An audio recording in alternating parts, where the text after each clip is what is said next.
ville, retrouver mes amis. Je suis revenu plusieurs fois dans cet amphi parce que j'ai eu la chance d'être le parrain de la deuxième promotion grâce à mon ami Souhail.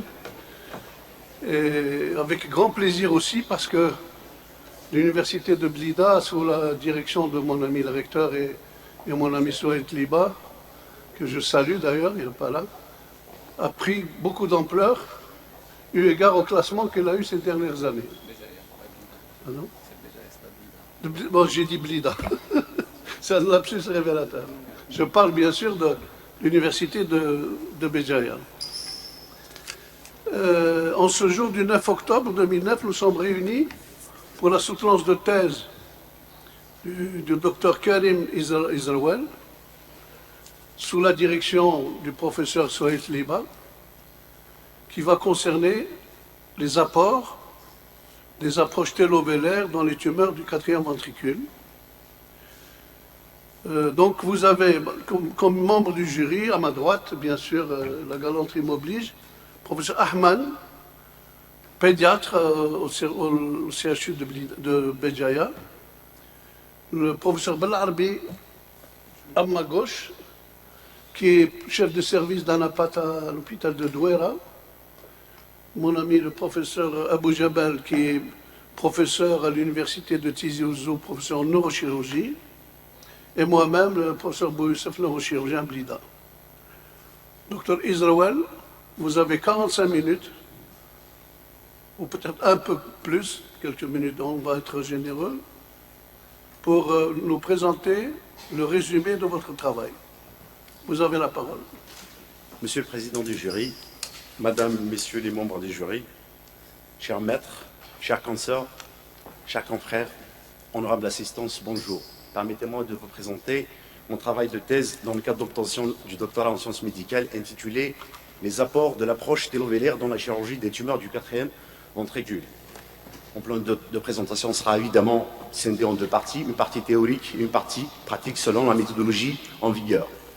Les références bibliographiques ont été recherchées essentiellement via des portails de recherche scientifique, notamment PubMed et SNDL, qui seront référencés évidemment dans un logiciel de gestion bibliographique qui est le Zotero.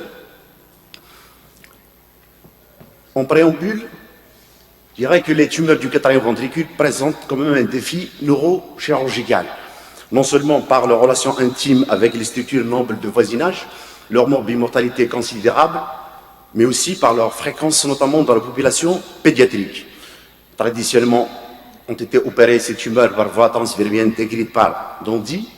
Cependant, cet abord engendrait quand même des dysfonctionnements cérébelleux majeurs, en l'occurrence le mutisme cérébelleux et les troubles de la neurocognition. Pour cela, la compréhension de la fonction cérébelleuse est un principe fondamental. Tout cela a incité certains neurochirurgiens à décrire des voies naturelles permettant la chirurgie d'exérèse de ces tumeurs du quatrième ventricule. Notamment l'américain Albert Houghton qui décrit l'anatomie microchirurgicale de la fissure cérébello-médulaire et l'approche télovélaire et ses variantes décrites par le japonais Toshio Matsushima. Depuis, la découverte de cette fissure cérébello-médulaire était quand même monumentale. Elle a pris une popularité considérable auprès des neurochirurgiens. Plusieurs séries sur les différents types d'exposition du quatrième ventricule ont été publiées. Néanmoins, la nature histopathologique et les degrés d'infiltration tumorale sont des facteurs retentissants sur la qualité d'exérèse tumorale. Pour cela, évidemment, ça suggère une attitude conservatrice afin de diminuer la morbimortalité post-opératoire. Je commencerai mon historique par une citation du grand philosophe français Jean Canguilhem dans son livre « Le normal et le pathologique », où il dit « La médecine est un art au carrefour de plusieurs sciences ». Le père de la neurochirurgie Harvey Cushing publie en 1926 sa première série sur les méduloblastomes, qui est une tumeur de la fosse postérieure évidemment, où il faisait une craniotomie décompressive. Puis son élève Walter Dondy qui a décrit la voie transvermienne en incisant dans les deux veines vermiennes qui permet une exposition sécurisée quand même du quatrième ventricule en faisant attention au noyau dentelé. La neurochirurgie contemporaine, caractérisée par les travaux de l'américain Albert Houghton, le père de la neurochirurgie microchirurgicale par rapport à ces travaux de la neuroanatomie microchirurgicale et les approches microchirurgicales. Albert Otton a travaillé en collaboration avec le japonais Matsushima sur l'anatomie microchirurgicale de la FCL, le revers du médaillon, évidemment, de la description de l'approche télovélaire et ses variantes est attribuée au japonais Tozio Matsushima. Le tube neural, après sa fermeture, il se différencie pour donner plusieurs vésicules, c'est-à-dire 3 vésicules et 5 vésicules. Le rhomboencéphale va se subdiviser en myélencéphale et en métencéphale. Le myélencéphale, c'est un précurseur de la membrane pectoraire, voile médulaire inférieur et les pédoncule cérébelleux inférieur. Aussi les noyaux sensitifs et les noyaux sensoriels, les noyaux végétatifs et les noyaux moteurs. Le métencéphale, précurseur du voile médulaire supérieur et aussi les boches cérébelleuses. Le 4e ventricule est une large cavité épendymère liquidienne sous forme de tente, présentant un plancher et un toit. Le LCR coule via l'aqueduc du mésencéphale, puis ce ventricule s'élargit jusqu'à atteindre son maximum au niveau du récessus latéral duquel coule le LCR via les foramen de Louchka. Puis, ce ventricule, il se resserre caudalement jusqu'à l'obex, où duquel coule le LCR via le foramen de Magendie et vers la grande citerne.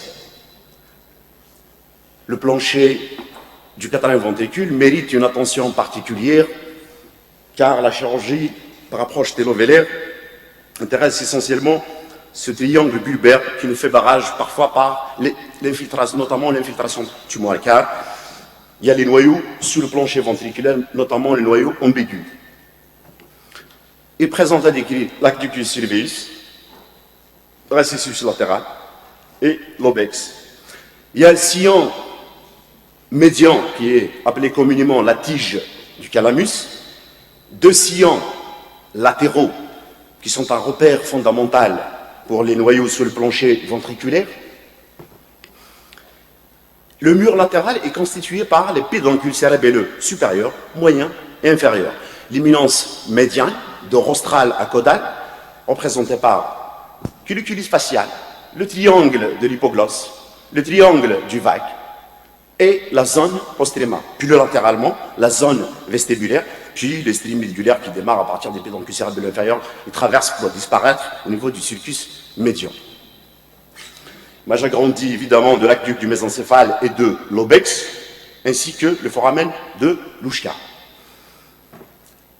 Le toit du 4e ventricule, il est sous forme de tente, il est scindé en 2 parties, un toit supérieur, un toit inférieur, un toit supérieur, un toit inférieur, séparé par le fastigium, le noyau fastigial.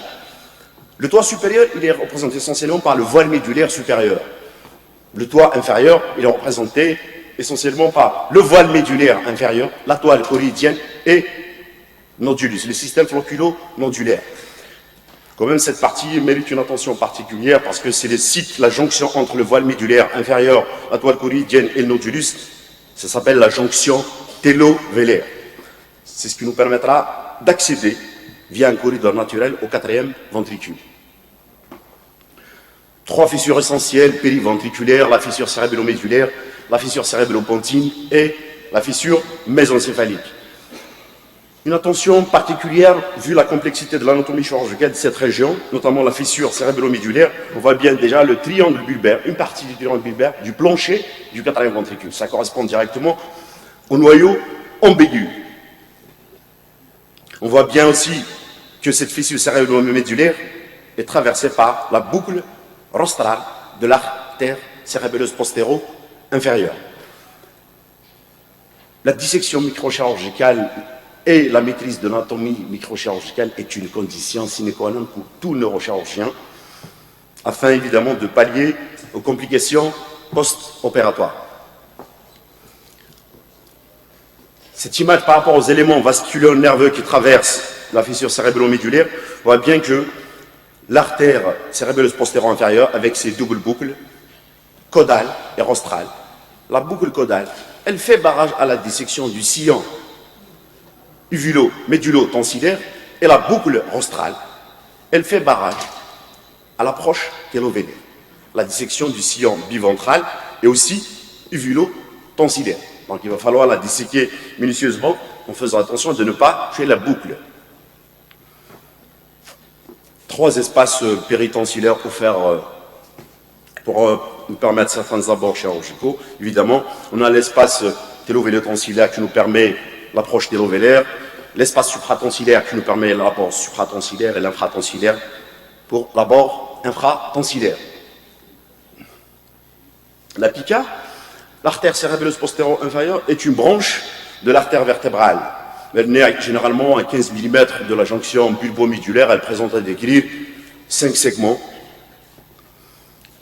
Un focus quand même sur les relations de cette artère par rapport à l'obex, par rapport au sillon médulo-tonsillaire et uvulo-tonsillaire. Cette boucle, je réitère, j'insiste, elle nous gêne quand même pour disséquer ce sillon, et notamment au niveau rostral, où elle gêne l'approche télovélaire.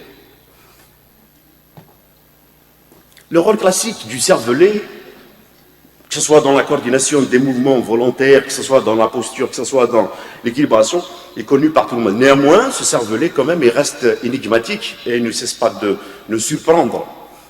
D'ailleurs, Studi, dans son article Function Topography of Human Cerebellum, publié en 2018, décrypte plusieurs zones, plusieurs connexions neuroanatomiques qui soutiennent différemment les comportements moteurs, comportements cognitifs, affectifs et aussi le langage. Pour cela, la compréhension de ces connectivités du cervelet nous permet d'attribuer directement chaque atteinte d'un noyau vers un symptôme, en l'occurrence l'atteinte du noyau dentelé ventral engendrera généralement des troubles de la neurocognition, donc c'est le syndrome cognitif affectif cérébelleux et le mutisme cérébelleux.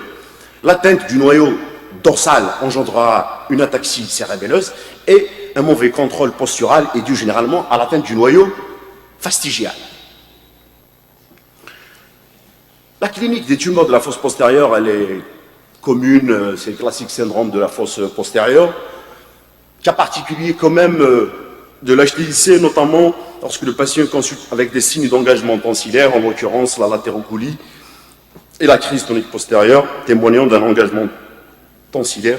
Évidemment, c'est une extra-émergence d'intervenir en urgence. Cas particulier du nourrisson, avec une autre symptomatologie carrément, une macrocranie, un bonbon de la fontanelle antérieure, une organisation du développement psychomoteur et des troubles de la vigilance. Classique syndrome de cérébelleux, évidemment, constitué d'un syndrome statique, syndrome cinétique, une hypotonie musculaire. Autre syndrome topographique, classique, vermien, hémisphérique, cérébelleux. Aussi syndrome alterne, syndrome vestibulaire, pyramidal et exceptionnellement syndrome de l'APC. Le bilan neuroradiologique occupe une place prépondérante, car il nous permet déjà le choix de l'approche chirurgicale et la planification de l'acte opératoire, l'établissement d'un diagnostic pré-chirurgical avec acquisition d'informations sur la topographie et la morphologie et degré d'infiltration tumorale, et aussi une place importante dans l'évaluation de la qualité d'exérèse en post-opératoire ainsi que le suivi post-thérapeutique. Les dernières années, l'intégration des différentes séquences, que ce soit liées à la tomodensitométrie, là évidemment elle garde son indication dans le cas de l'urgence, notamment pour les hydrocéphalie, voire la lésion tumorale. L'IRM, elle demeure le gold standard. Avec les différentes séquences, elle nous permet une analyse des limites de la lésion, qu'elle soit infiltrante ou expansive, en utilisant plusieurs séquences diffusion avec l'ADC, les circonstances les images de perfusion, la spectro-IRM. L'éthiopathogénie des tumeurs du quadrant-ventricule est polymorphe. Les chefs d'orchestre sont représentés essentiellement par le méduloblastome, l'épendymo, astrocytome. Puis il y a comme une variabilité histologique, en l'occurrence les kystes épidermoïdes, le mangioblastome, méningiome, tumeur exophytique et exceptionnellement la tumeur fibreuse solitaire. Qui a particulier un focus sur le méduloblastome, qui est évidemment l'apanage de la population pédiatrique, c'est la tumeur la plus fréquente de l'enfant. Elle nécessite un bilan pré-thérapeutique adéquat, un suivi post-thérapeutique et des indications bien précises, et aussi les données récentes de la neuropathologie via la classification de l'OMS 2016 avec les méduloblastomes définis histopathologiquement et génétiquement.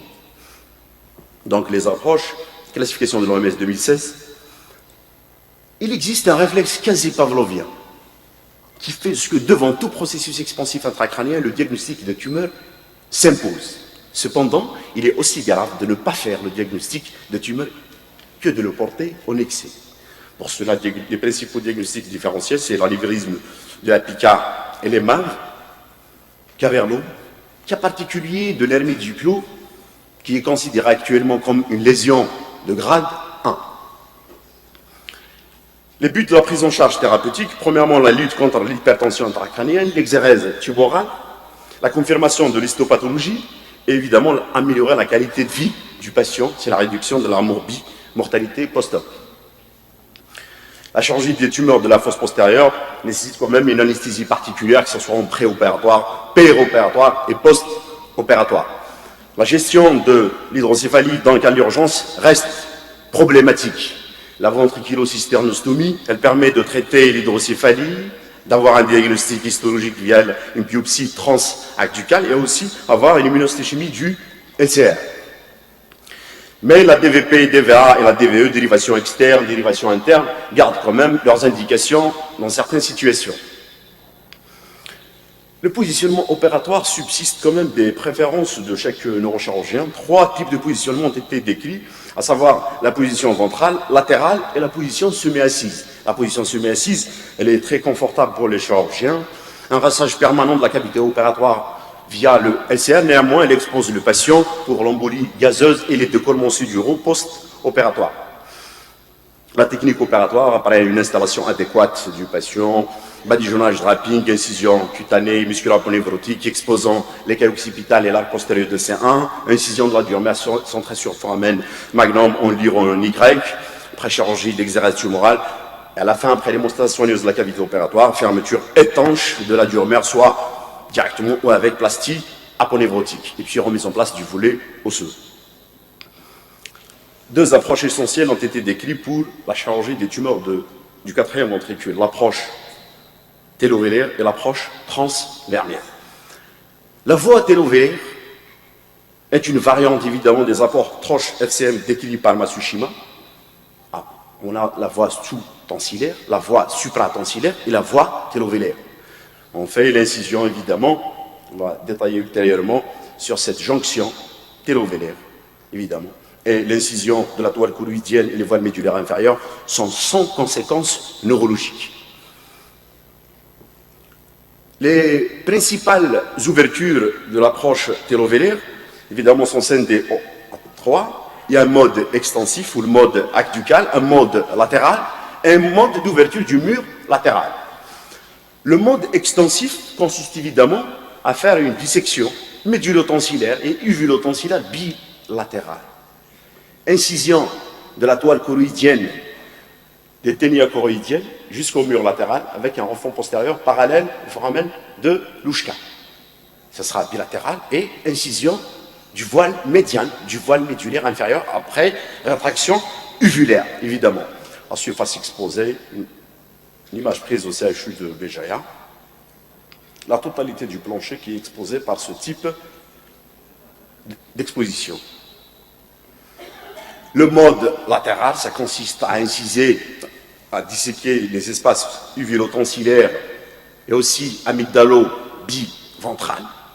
Incision de la toile choroïdienne, ténia choroïdienne, jusqu'au récissus latéral, mais sans refond postérieur et sans inciser le voile médulaire inférieur.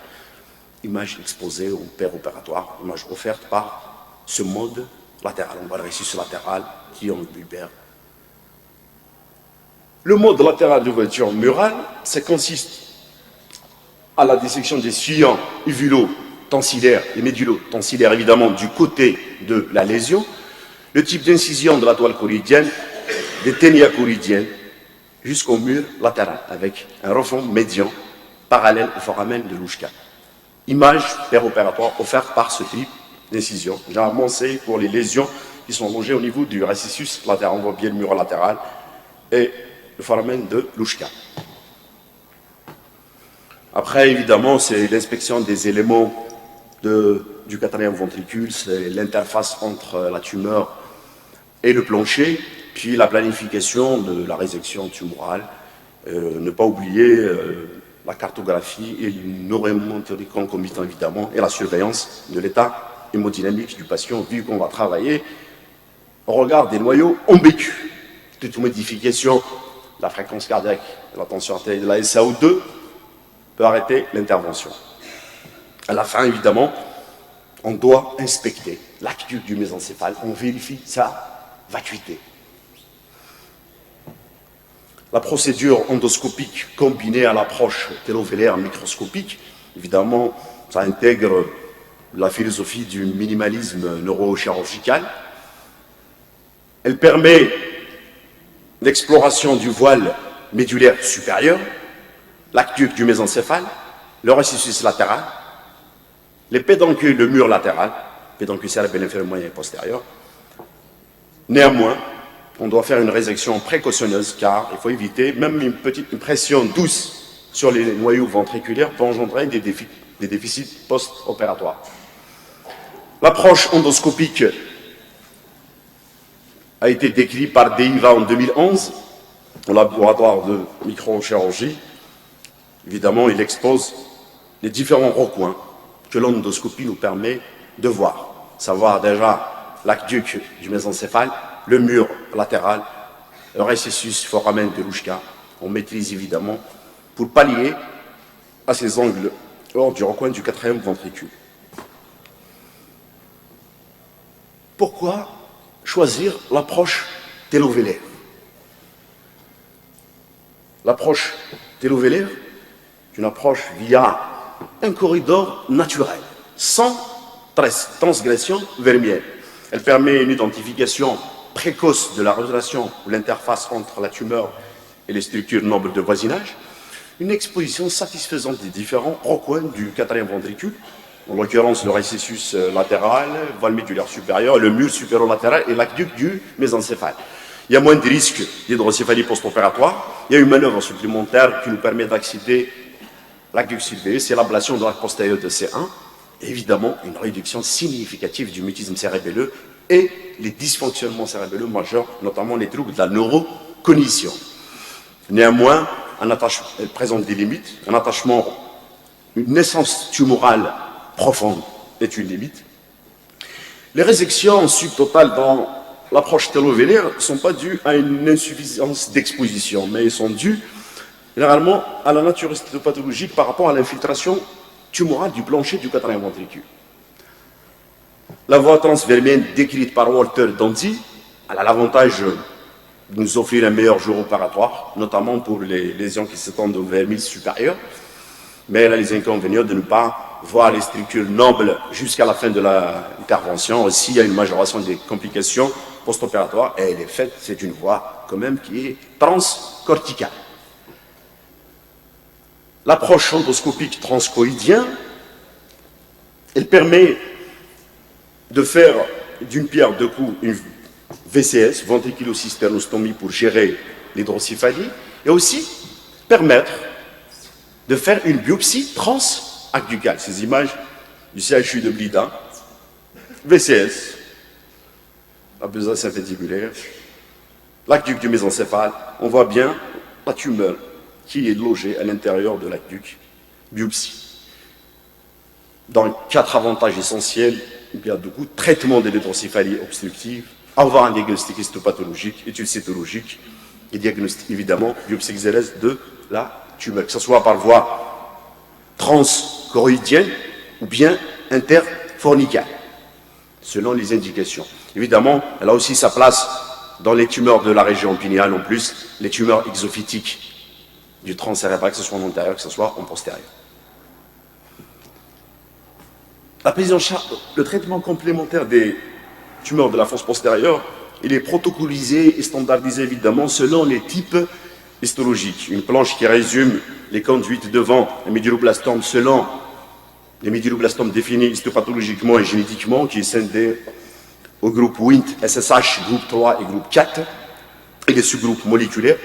On voit bien, c'est une planche qui a été proposée par M. Bouissef, évidemment, que j'ai trouvé dans son article, que 25% de ces méduloblastomes peuvent se contenter de la biopsie transaqueducale qu'on vient de montrer, VCS, biopsie transaqueducale, et adresser le patient directement à la radiochimiothérapie concomitante, notamment pour le groupe 3 dans la classification de l'OMS 2016.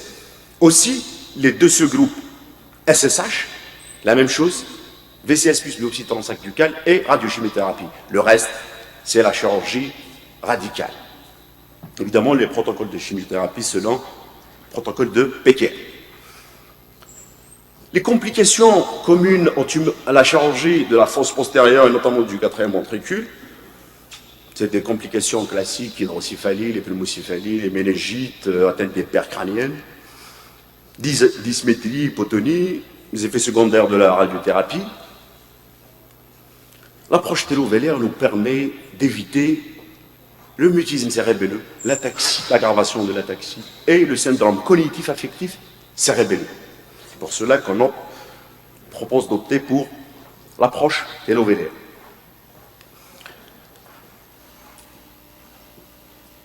En 2001, première série publiée par le japonais Toshio Matsushima à propos de 19 patients opérés par approche télovélaire.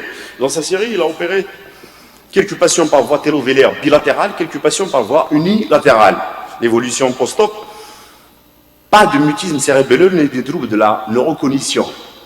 Plusieurs auteurs ont adopté ces deux techniques d'incision. Gok, dans sa série de 21 patients, opte pour une chirurgie télovélaire latérale. Il explique dans son article que l'approche télovélaire bilatérale expose quand même au risque de mutisme cérébelleux. C'est vrai qu'il y a une réduction, mais il l'expose au mutisme cérébelleux. Lui, il a fait ses patients en mode latéral. Il n'a pas eu de mutisme cérébelleux. Kellogg et Piat, la même chose. Les travaux de Deschmour et Spetzler sur l'apport, évidemment, de l'ablation de l'arc postérieur de C1 qui augmente l'angle de travail et d'exposition du quatrième ventricule. Tomasello, en 2015, publie une série de 45 patients. Il a opté pour une approche télovélaire bilatérale. Il dit qu'il n'a pas eu de mutisme cérébelleux. Sa technique, c'était de faire une ouverture minimisée de la FCM. En 2017, après les travaux de IVA, premier article de voie combinée, approche endoscopique et microscopique. L'objectif principal de notre travail, évidemment, c'est d'évaluer la sécurité de l'approche télovélaire dans la chirurgie des tumeurs du quatrième ventricule et son rôle dans la réduction des dysfonctionnements neurologiques post-opératoires, à savoir le mutisme cérébelleux, le syndrome cognitif affectif cérébelleux et l'ataxie. Les objectifs secondaires, c'est la description des présentations péropératoires de ces tumeurs par rapport aux éléments de la FCM, notamment la toile collidienne et voile médulaire inférieure, la description des types de l'approche trans-FCM uni ou bilatérale, l'évaluation de la qualité d'exercice tumoral global et selon l'extension latérale et aqueducale, l'évaluation des complications et les avantages. Notre travail, c'est une étude descriptive de 30 patients avec un screening total de 47 patients opérés au CHU, le service de neurochirurgie CHU Béjaïa et le service de neurochirurgie CHU de Tizi Ouzou. La durée du travail s'est étalée sur 3 ans, de la fin 2015 jusqu'au début 2019. Les patients exclus de notre étude, c'est les lésions siégeant autour du quatrième ventricule, chez qui l'indication télovélaire n'a pas été posée, les tumeurs naissant du voile médulaire supérieur, le tronc cérébral, qui ne sont pas exophytiques dans la lumière ventriculaire, et les entités évidemment non tumorales. On a inclus tous les patients qui présentaient des tumeurs du plancher et du toile inférieur du quatrième ventricule, avec développement intraventriculaire ou cisternal. L'analyse, le recueil des données a été faite à partir des registres d'hospitalisation, des dossiers médicaux, des comptes rendus opératoires, des vidéos opératoires de l'approche télovélaire. Évidemment, calqué sur une fiche d'exploitation des tumeurs du quatrième ventricule élaborée au service. L'analyse des données a été faite par le logiciel SPSS. La gestion bibliographique a été faite selon le style Vancouver, recommandé pour la rédaction scientifique médicale via le logiciel Zotero. Nous déclarons évidemment de ne pas avoir de conflit d'intérêt en relation avec notre travail.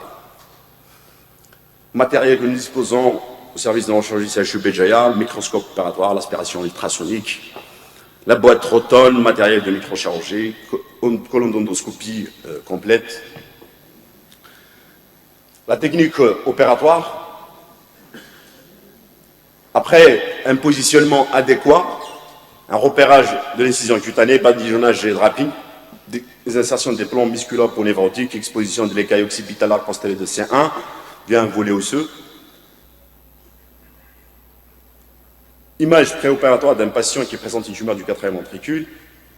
Petite moucheture au regard de la grande citerne pour assurer une bonne déplétion de la grande citerne. Incision de la dure-mère centrée sur le foramen magnum en lit. Exposition des éléments de la FCM. Là, on ouvre l'arachnoïde en intertensillaire, en sous-tensillaire, afin de faciliter la manipulation des amygdales. On voit bien déjà l'apica, le plancher du triangle inférieur. Dissection bilatérale, médulo-tensillaire et uvulo-tensillaire. On voit bien déjà la boucle rostrale de l'apica qui fait barrage, qu'on doit disséquer pour pouvoir accéder à la toile choroïdienne, le site d'incision. On voit bien qu'elle fait barrage via sa boucle rostrale. Coagulation, la toile, incision, exposition du triangle inférieur et mur latéral. Résection tumorale par protection du plancher du quatrième ventricule, débulkine centro-tumorale, jusqu'à exposition, évidemment, du récessus contralatéral. On vérifie s'il n'y a pas d'insertion, d'infiltration tumorale au niveau de cette zone. Protection par un cotonoïde. Poursuite de l'exérèse tumorale vers le triangle protubérantiel jusqu'à l'extension de l'aqueduc de Sylvius. On vérifie la vacuité de l'aqueduc Sylvius. IRM de contrôle à 3 post-op, exérèse totale. Le deuxième cas de figure, kyste épidermoïde du quatrième ventricule avec développement cysternal. Je présente cette vidéo car il va falloir, devant ce genre de situation, il va falloir une dissection concomitante, que ce soit pour la capsule, que ce soit pour l'approche télovélaire. Là, nous avons fait une approche unilatérale, dissection de la toile choroïdienne de l'apica. La caractéristique du kyste épidermoïde, c'est que la toile choroïdienne, elle est fusionnée avec la capsule tumorale. Donc, nous avons exposé le plancher du quatrième ventricule, sa protection par un cotonoïde, introduction de l'endoscope, évidemment, vérifier la vacuité de l'aqueduc mésencéphale. On voit bien le voile médulaire supérieur, il y a une persistance quand même de kyste épidermoïde sous contrôle endoscopique qui nous permet de cureter cette partie restante, le mur latéral et aussi le récessus latéral. Les paramètres d'évaluation de notre étude, ils sont classiques par rapport au profil épidémiologique. Évidemment, les données cliniques, les données de la neuroimagerie, aspect microscopique péropératoire, l'étude histologique, l'évolution et pronostic post-opératoire des patients, que ce soit à court terme, moyen terme et à long terme, et le follow-up. La moyenne d'âge de nos patients était de 25 ans, la médiane de 23 ans, l'écart type était de 20 ans, 11 patients, presque un tiers dans la population pédiatrique, 63% supérieur à 16 ans. Le sexe ratio global était de 0,7% dans notre série. Dans la population pédiatrique, était de 1,2%. Le délai diagnostique, la moyenne était de 4 mois, la médiane était de 3 mois. Les signes, les motifs de consultation sont représentés essentiellement par l'HTIC dans 73% des cas, démarche ataxique 43%, atteinte des percraniennes dans 23% des cas. L'examen clinique à l'admission du patient, on trouve un syndrome d'HTIC dans 73% des cas, l'atteinte du syndrome statique, un syndrome statique 90% des cas, les nerfs mixtes dans 23% des cas.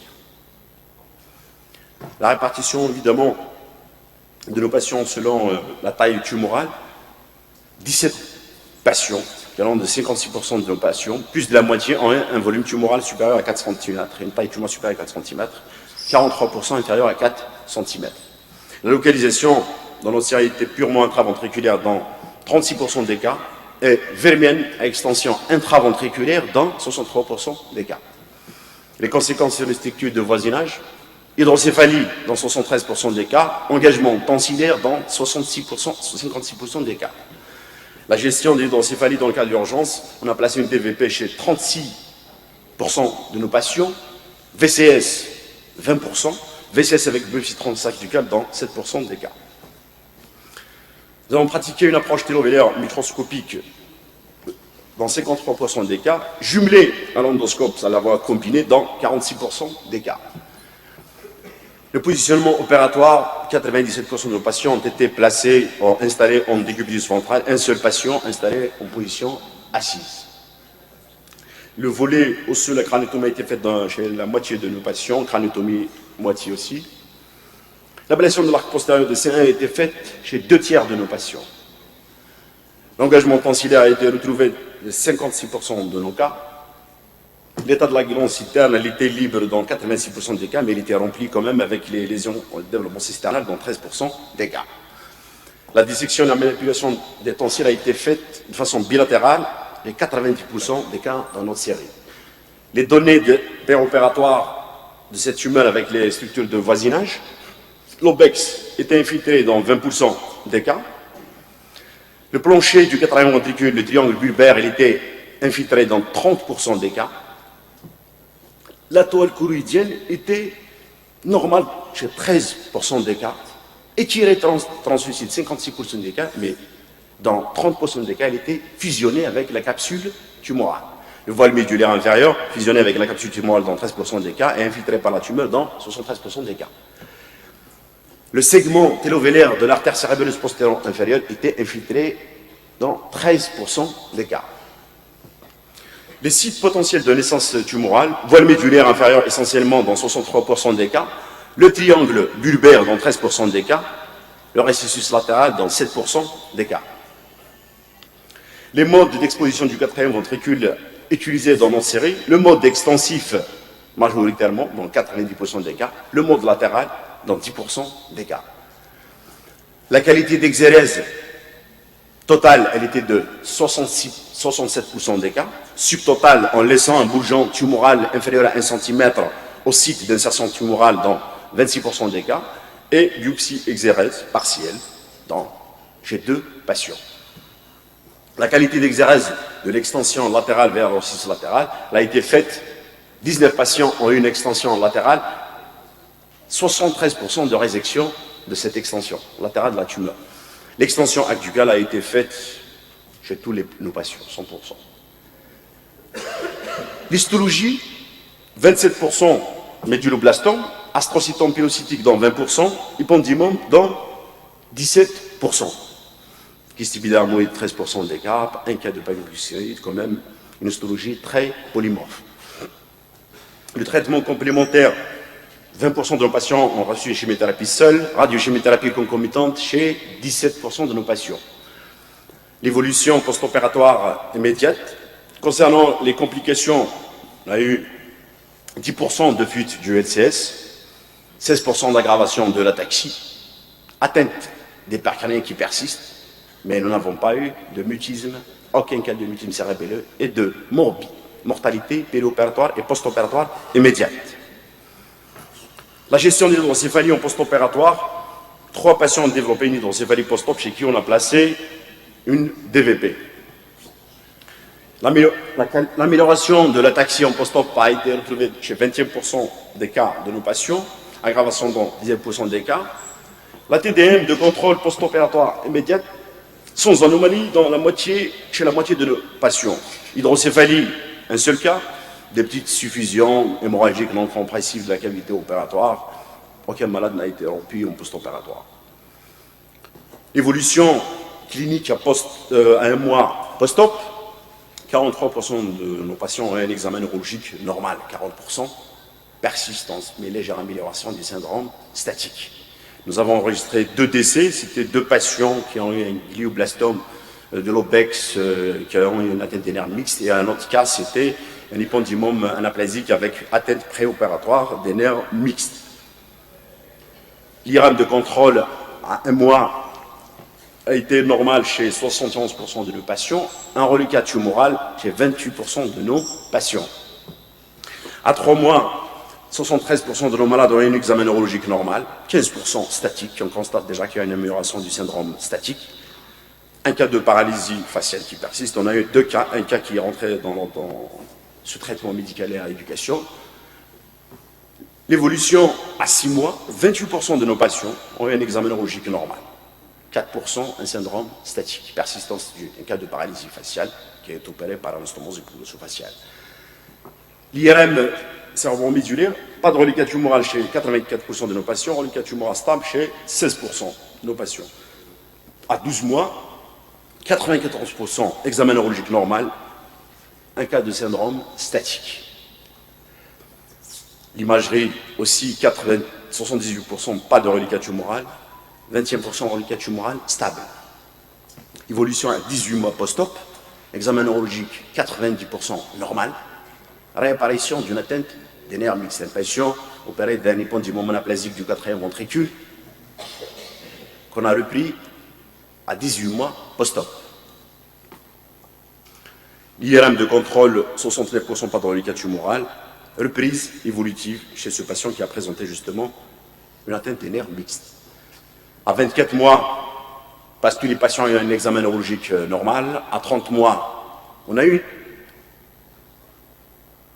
un syndrome statique qui réapparaît. C'était un cas d'épendymome aussi opéré chez qui sa clinique récidive à 30 mois post-op. Malade, évidemment, il a été repris. Évolution radiologique, deux cas de reprise évolutive. La première n'a pas nécessité une reprise chirurgicale, mais après on dit la surveillance. La deuxième, c'est un cas qu'on a repris. Courbe survie et de follow-up selon le groupe de Kaplan-Meier. Évidemment, on constate que déjà que presque 50% de nos patients, ils ont un follow-up de moyen de 20 mois, qui s'étale évidemment de 1 mois jusqu'à 40 mois.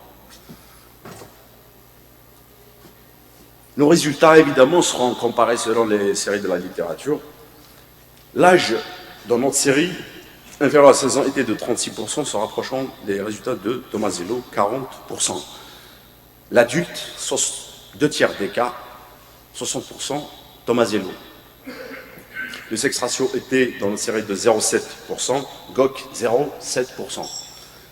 Le délai diagnostique était de 0 jusqu'à 600 jours dans notre série parce qu'on a eu 2 cas de découverte fortuite lors d'exploration de trauma crânien dans le cas de l'urgence. GOC, 90 jours jusqu'à 300 jours. Le chinois Xi'an, quand même a eu c'est un délai diagnostique qui est très long, de 60 jusqu'à 1460 jours, donc plus de 18 mois de délai diagnostique.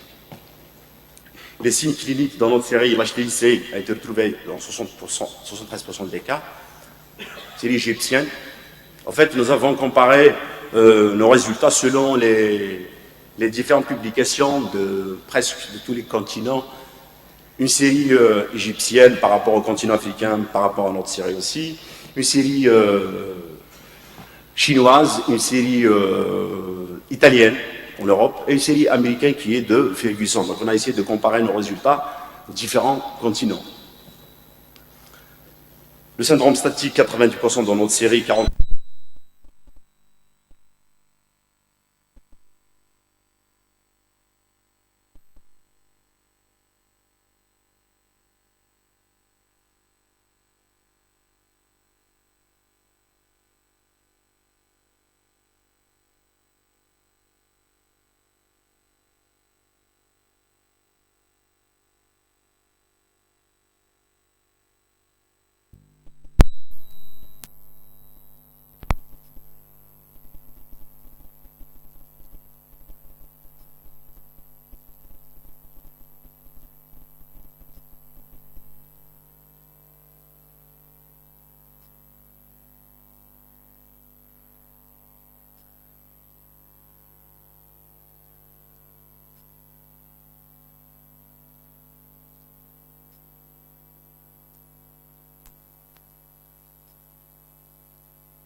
peux continuer? S'il vous plaît. Merci. Merci. Donc, les manifestations cliniques, l'HTIC a été retrouvée dans 13% des cas dans notre série. La série égyptienne de ASF, 24% des cas. L'atteinte des nerfs mixtes dans 13% des cas dans notre série. Et 10% dans la série de ISA. La taille tumorale était supérieure à 4 cm chez 46% de nos patients. 56% inférieur à 4 cm. Tomazello a des chiffres inverses. Il a eu un volume tumoral inférieur à 4 cm. 53% de ces patients et dans 47 supérieur à 4 cm. La localisation était purement intraventriculaire, par exemple 36% de nos patients, 42% dans la série de GOC. Et verbienne à extension intraventriculaire, c'est 63% de nos patients, 57% dans la série de GOC. La gestion de l'hydroncéphalie, dans le cas d'urgence, on a fait des DVP chez 36% de nos patients, à la FAT, 84% des cas. La VCS a été pratiquée dans chez 20% de nos patients, la série de Zahir, 50% des cas. La biopsie transaxducale, évidemment, M. Bouisset fait des VCS et des biopsies transaxducales pour toutes les tumeurs qui sont exotiques dans l'aqueduc du mésencéphale. La technique chirurgicale, on a opté pour l'approche télovélaire microscopique chez 53% de nos patients et on a combiné avec la bronchoscopique chez 46% de nos patients. Il n'y a pas d'article dans la littérature pour comparer, il n'y a aucune série publiée. Il y a eu un cas de voie d'abord combinée. Donc il n'y a pas de série disponible pour comparer. Le positionnement en décubitus ventral a été fait chez 97% de nos patients. Zahir, on voit que déjà le positionnement subsiste quand même des préférences de chaque neurochirurgien. Tomazello, 100% de ces malades décubitus ventral. Zahir aussi. GOC, tous ces malades sont installés en décubitus en position semi-assise. La position latérale a été utilisée aussi par le chinois, par Rajesh, chez 100% de ses patients, et Ferguson aussi, série américaine, 70% des situations. Je crois bien. La craniotomie, c'est-à-dire le volet hospitalier, est fait chez 50% de nos patients.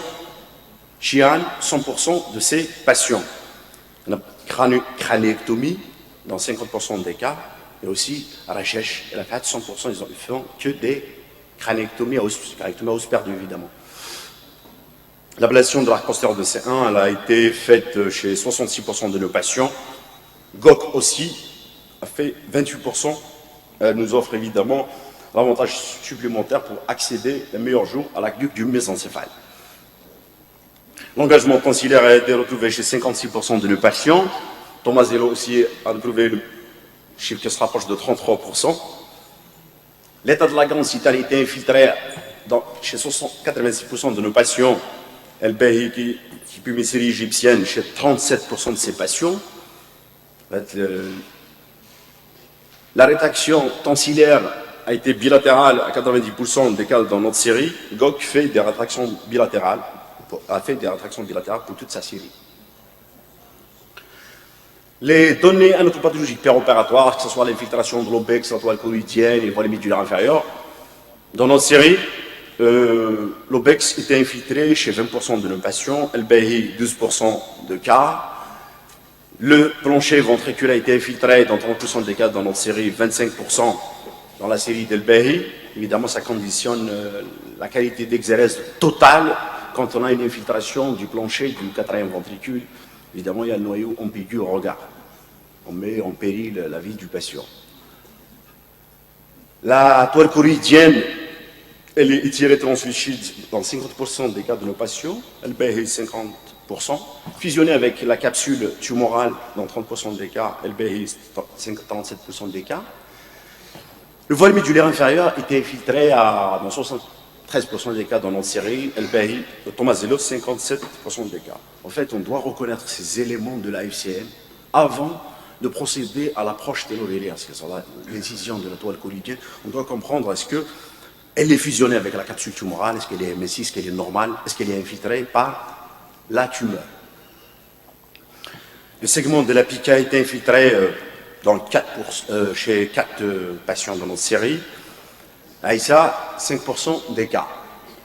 Les sites potentiels de naissance tumorale dans notre série, les tumeurs intéressées le voile médulaire inférieur dans 73% des cas, GOC 52% des cas, le plancher inférieur du quatrième ventricule dans 13% des cas, Kellogg et Piat série américaine dans 13%, 18% des cas, le récessus latéral a intéressé 7% de nos patients. Par contre, Kellogg a eu 36% d'insertion tumorale latérale. Le type d'incision de la toile collidienne et du voile médulaire inférieur, le mode expansif a été pratiqué chez 90% de nos patients. Tomasello, 100%. Matsushima, l'orfèvre de la description de la voie télovélaire, 68% des cas. Le mode latéral a été choisi, indiqué dans 10% des cas dans notre série. Matsushima, 10% des cas. Le mode latéral n'a pas été pratiqué dans notre série, car l'indication n'a pas été posée. Et GOC il installe ses malades en position semi-assise et il fait que des ouvertures latérales. Néanmoins, ce type d'ouverture expose quand même à l'atteinte du mur latéral. En l'occurrence, évidemment, les pédoncules cérébraux supérieur, moyen et inférieur.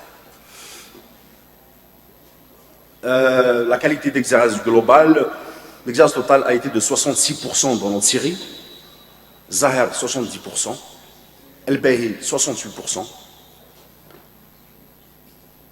Tous les malades chez qui on a laissé un petit bourgeon tumoral inférieur à 1 cm qui est dû à l'insertion tumorale ont été éliminés dans la résection subtotale qui est de 27% des cas. Car, je mentionne cette remarque, car Tomasello, 88%, presque 89% d'exérèse totale, mais lui, lorsqu'il laisse un bourgeon tumoral au site d'insertion tumorale, il considère que c'est une exérèse totale. La résection tumorale de l'extension latérale a été faite chez 73% de nos patients. 19 patients ont eu une extension latérale de la tumeur. El-Bahi, 71% de résection tumorale. La résection tumorale de l'extension addicale a été faite chez tous nos patients et même dans toutes les séries de la littérature, 100% de résection de l'extension addicale. Le polymorphisme histologique dans notre série, confirmé évidemment par toutes les séries de la littérature, c'est des séries Matsushima, série japonaise, Ferguson, série américaine, Tomasello, série italienne, Zahir, série autrichienne, El-Bahi, égyptienne, GOC, série turque, et Rajesh, c'est une série australienne. Donc les méduloblastomes ont été retrouvés chez 23% de nos patients, chiffre qui se rapproche dans la série de GOC, astrocytome pyrocystique dans 20% des cas, chiffre se rapproche de celui d'El-Bahi, épendymome 17% des cas, SSC 17% des cas. Après, il y a une variabilité histologique qui a été retrouvée dans toutes les séries de la littérature, en l'occurrence papillon du xyscoloïde, les méningiomes, les kystes épidermoïdes, etc. L'évolution post-opératoire immédiate émanait évidemment par 10% de fuite du SCS, le même chiffre, 10% retrouvé dans la série de Zahir.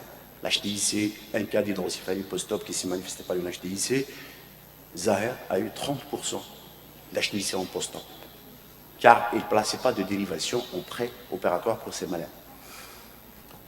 L'atteinte des pertes crâniennes, 13% des cas. Tomasello a eu 4% des cas. Rajesh, 26% des cas. Nous n'avons pas enregistré de mutisme cérébelleux dans notre série, c'est la même chose dans toutes les séries, et il n'y a pas eu de mortalité périopératoire. La qualité, évidemment, la gestion de l'hydrocéphalie après la qualité d'exérèse. On a eu 3 hydrocéphalies post-op chez qui on a fait des DVP. Le mutisme cérébelleux, qui est évidemment une entité récente dans la chirurgie du quatrième ventricule et des tumeurs de la fosse postérieure. Il n'y a pas eu de cas de mutisme. On a expliqué dans le rappel physiologique. Le mutisme cérébelleux n'a pas été retrouvé dans notre série, la série de Ferguson, El-Bahi et GOC. Quelques cas décrits, rarissimes, dans les séries de Rajesh et de Rahat. L'évolution post-opératoire de l'ataxie, 73% de nos patients ont eu l'amélioration de la taxie, Tomazelo 55%, l'aggravation a été enregistrée chez 16% de nos patients, LBI 25% des cas.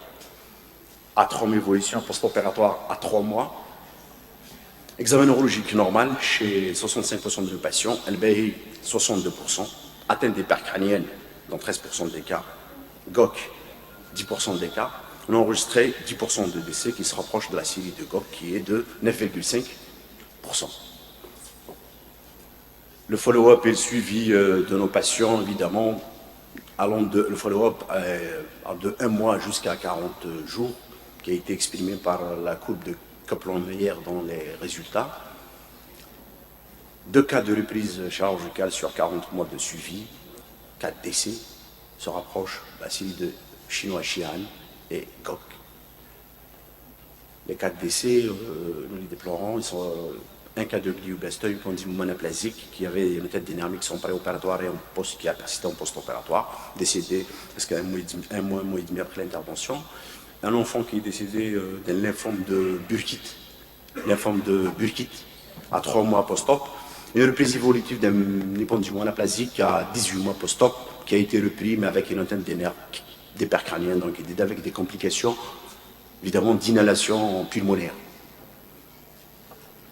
À la fin de cette discussion, nous vous proposons un algorithme décisionnel de prise en charge des tumeurs du quatrième ventricule, processus expansif intracrânien du quatrième ventricule, sans hydrocéphalie, si c'est une lésion kystique, ponction kystique, exoscopie, idéalement, ou bien ponction sous neuronave, avec, si c'est une lésion charnue, chirurgie radicale. Ces patients sont adressés selon le type histologique pour la radio-chimiothérapie. Processus expansif du quatrième ventricule avec une hydrocéphalie. Si l'hydrocéphalie elle est menaçante, donc avec une attitude opisthotonotique ou un engagement tensillaire évidemment, c'est la DVE ou la DVP et DVA. Si l'hydrocéphalie est tolérée, VCS plus biopsie transacducale. Après évidemment, si la tumeur elle est radio-chimiosensible comme le stépulcate du méduloblastome dans ces séries, il ne nécessite pas de chirurgie radicale. On fait directement un traitement complémentaire selon les protocoles d'équilibre. Si la lésion n'est pas radio-chimiosensible et qu'on n'adhère pas à ce protocole, on fait une chirurgie radicale. Cette chirurgie radicale, s'il a indication de l'approche télovélaire, donc tout ce qui est tumeur du plancher inférieur, le toit inférieur, on exclut évidemment le voile médulaire supérieur. Volumineuse tumeur supérieure, on fait avec extension acducale, approche télovélaire bilatérale avec combinée à l'endoscopie. Si petite lésion tumorale vers la récissus latérale, on fait une approche télovélaire unilatérale avec exploration endoscopique. Après évidemment, selon les types histologiques, radiochimiothérapie selon protocole indiqué.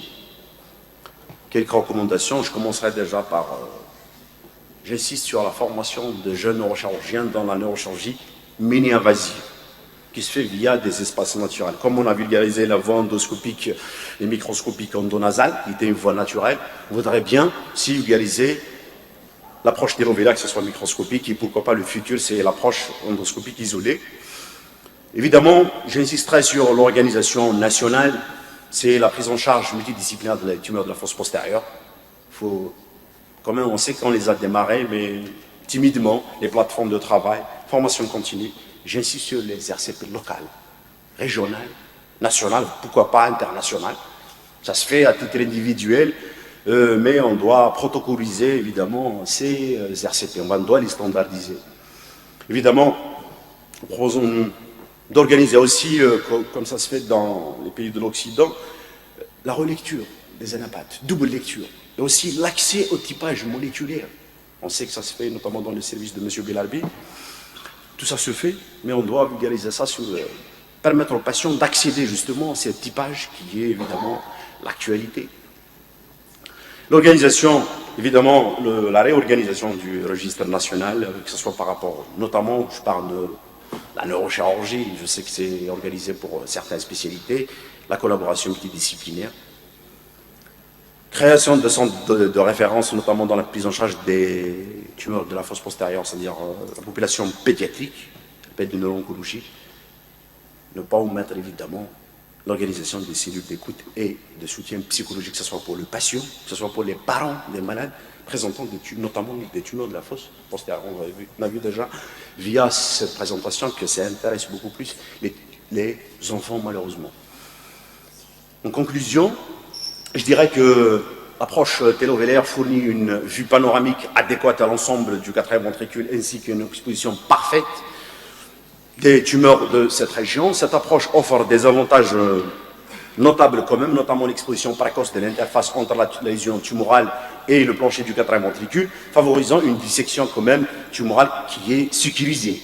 La polyvalence de l'approche télovélaire par voie transcérébello-médulaire, que ce soit l'approche unilatérale ou bilatérale, en choisissant, selon les indications, un mode extensif ou latéral ou ouverture latérale du mur latéral, offre quand même plusieurs perspectives aux neurochirurgiens de choisir la variante la plus adaptée et indiquée pour chaque type de tumeur. Une dissection large sécurisée de la fissure cérébello-médulaire et une rétraction douce des tonsils, quand même, ont permis une résection tumorale satisfaisante dans toutes les séries. Et notamment dans notre série, les patients ont été protégés de l'apparition du mutisme cérébelleux ou autres dysfonctionnements cérébello-majeurs, notamment les troubles de la neurocognition. L'introduction de l'endoscopie à la fin de la résection tumorale est souhaitée, car, évidemment, elle permet d'inspecter et de réséquer les fragments tumoraux logés dans le récessus latéral, l'évidement supérieur latéral et le voile médulaire supérieur, ainsi qu'évidemment l'arc du mésencéphale. L'approche télovélaire bilatérale de la FCM, la perméabilité à la fin de la chirurgie d'XLS et l'élargissement de la communication entre la grande cité et le quatrième ventricule, quand même permettent une réduction du risque d'hydrocéphalie post-opératoire. Le mutisme cérébelleux et l'aggravation de l'ataxie ne doivent pas conditionner le choix de l'approche trans-FCM unie ou bilatérale. Tout au long de notre exposé, nous avons mentionné que la prévention du mutisme cérébelleux, l'aggravation de l'ataxie post-opératoire peut être assurée par la limitation de la rétraction des tonsils et une ouverture minimisée, sécurisée de la FCM. Je vous remercie pour votre attention.